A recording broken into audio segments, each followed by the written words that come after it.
This is one of the most dangerous tornado seasons on records, but few expected the deadly twisters to reach Massachusetts. The state gets an average of 2 a year. That's why what happened yesterday still has people in shock. Heavy damage, 200 injured, and 3 dead. Whit Johnson is in West Springfield, Mass. with the latest. Whit, good evening.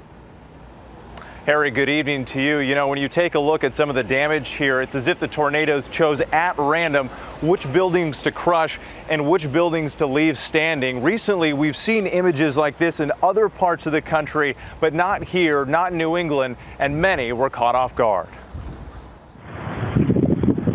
For New Englanders, the sight of tornadoes ripping across Massachusetts was as shocking as it was terrifying.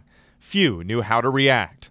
What did it look like? It looked like a big round circle, like just a funnel. It was scary. It really was. At least 2 tornadoes tore through more than a dozen towns in the central and western part of the state.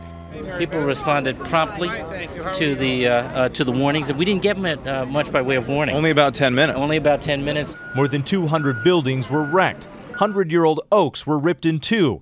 This empty school bus was thrown deep into the woods.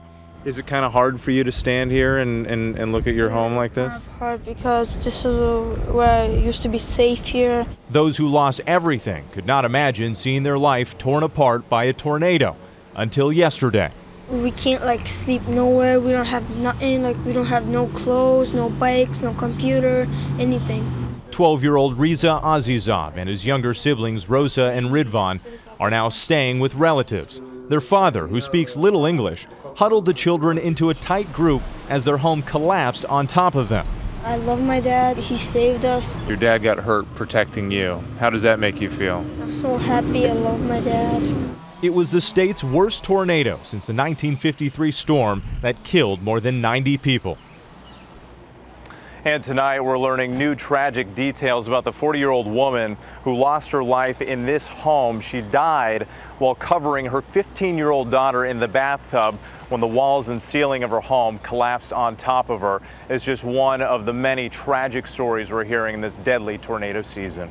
Harry. Whit Johnson in Massachusetts, thanks.